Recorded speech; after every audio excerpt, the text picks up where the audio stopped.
On a hilltop on the outskirts of Damascus, the scale of Assad's most notorious prison became clear. Tens of thousands of people were held. Imagine walking into a place so horrifying that it's nicknamed the human slaughterhouse. That's Sednaya prison, just outside Damascus. This isn't just any grim tale. It's a stark reality for thousands who suffered unspeakable horrors under Assad's regime. With the fall of the regime, families rushed to find answers about loved ones who disappeared, only to discover the unimaginable. The prison, revealed by opposition groups, has multiple underground floors, some still sealed off with electric gates. Freed detainees tell of torture chambers, gas controls, and execution ropes, with survivors often minutes away from death before rebels intervene. Tragically, many remain trapped in cells, abandoned by fleeing guards. For years, Sednaya symbolized the brutal machinery of Assad's dictatorship. Amnesty International's chilling 2017 report estimated 5,000 to 13,000 executions from 2011 to 2015 alone. With these revelations, the scars left by decades of repression are now out in the open, demanding global attention and action. In this condition, being tortured. I can't believe, I can't imagine what he was feeling, what he was feeling here in this place, in this miserable place. Unbelievable, unbelievable. They're just not human. There is animal. They're animals. They don't have any humanity.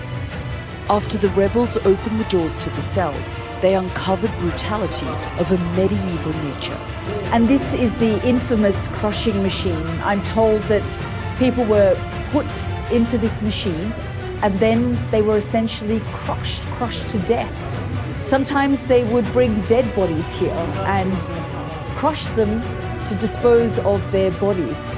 Absolutely horrifying to see this machine here.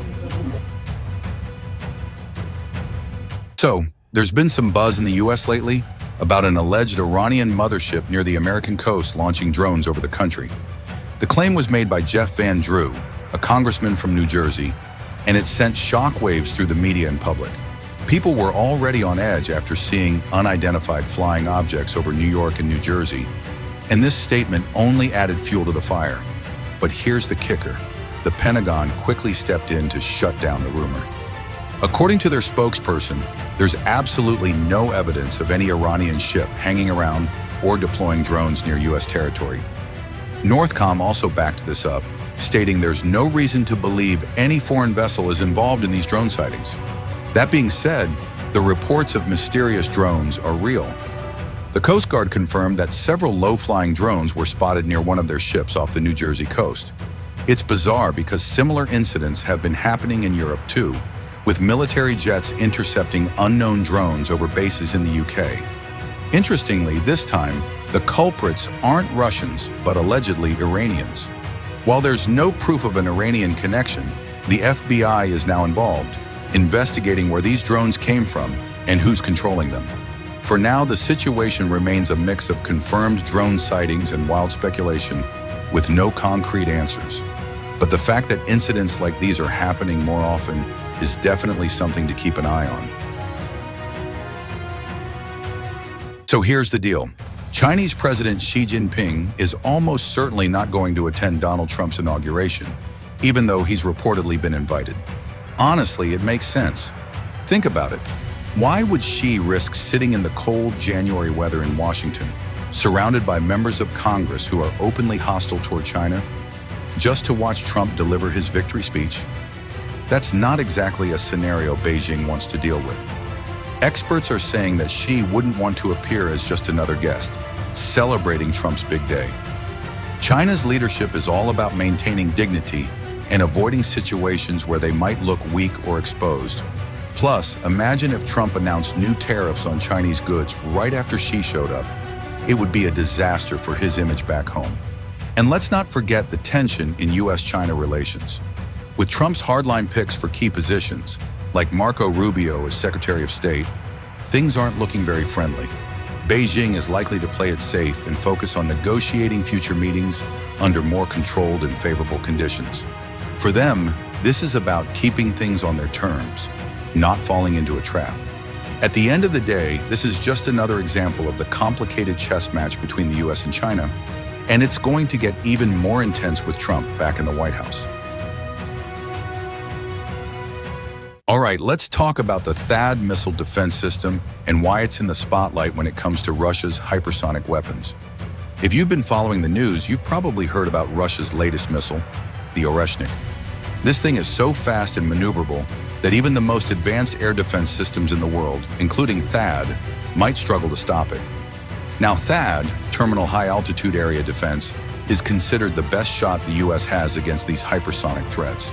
But even military experts admit that its chances of success are pretty slim. To put it bluntly, THAAD wasn't designed to deal with weapons that fly this fast and unpredictably. Still, compared to other systems, it's seen as the most capable option, though that's not saying much. Here's the real issue. There are only 9 THAAD batteries in the world, and 7 of them belong to the US. With such a small number available, there's no chance Ukraine will get access to them, and even deploying them closer to Russia's borders would be risky. These systems are expensive, complicated, and would become immediate targets for Russia.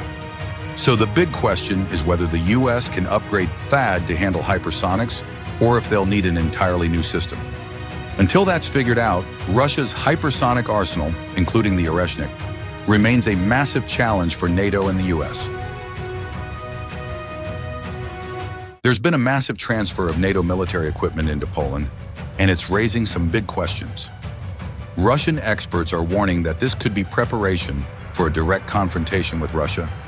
The sheer scale of the weapons moving in is being compared to what you'd expect right before a major war.